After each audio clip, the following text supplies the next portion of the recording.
What's going on, guys? Touching base. It's Luxuriant Rental and Auto, just bringing you guys in the daily of what we got going on here for Turo. This is the Corolla here, heading to the airport to drop it off for an 8 o'clock trip in the morning. Dealing with assholes on the road, dealing with traffic.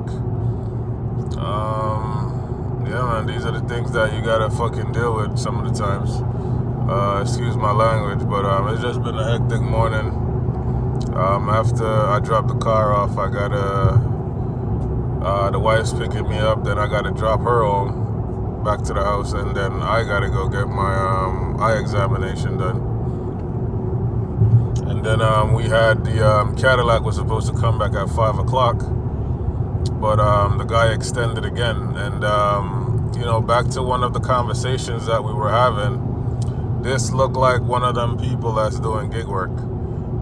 Usually I don't really check the GPS. I have Bouncy from my GPS provider for the cars. I usually don't check it because if you check it, that shit's gonna stress you out. But every now and again you'll get a notification like low gas or you're speeding or you know what I mean. So I got one of those notifications and I check, man. And when you look at the fucking map, this guy's doing about 200 plus miles a day, multiple stops, multiple idle. And usually you can tell when you check the stops and the places, man, these are like food places. So I know he's waiting for deliveries, picking up shit. And this is a problem that we're having. It didn't even start yet, and people been doing it.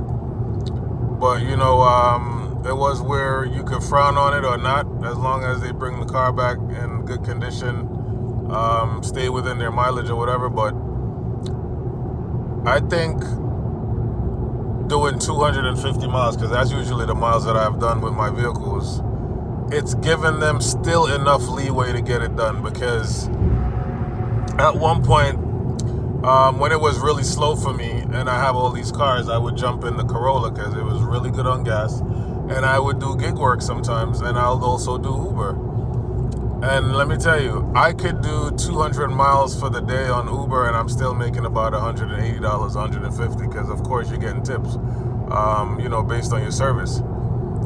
So it's right in that cusp of someone still using your car, making money, doing gig work, and they can stay within the mileage, and they'll still beat your car up, if you get what I'm saying.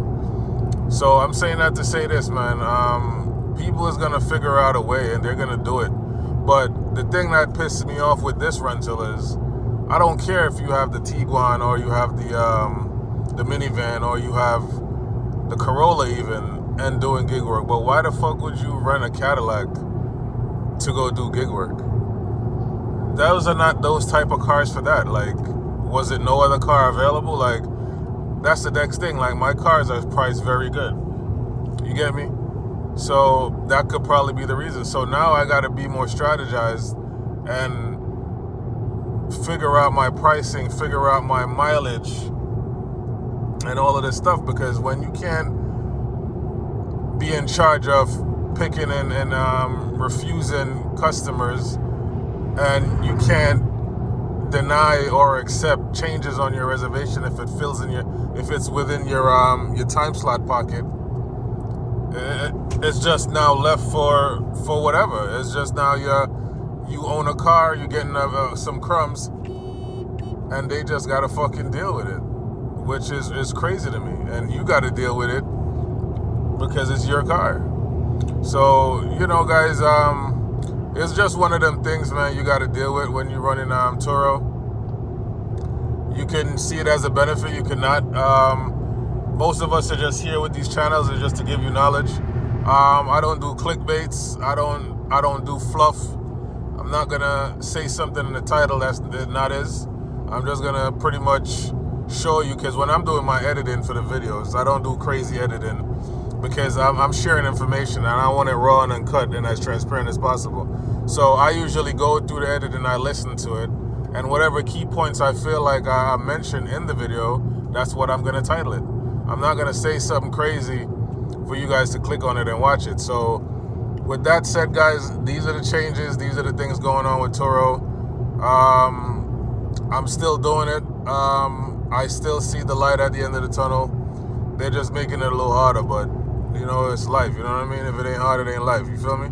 So at the end of the day, guys, if you still want to get into this business, just understand what you're getting into and know the ins and outs and the problematic issues that you might deal with, and how you're going to have to find a remedy for it. So thanks again, guys, for tuning in to Luxuriant Rental and Autos.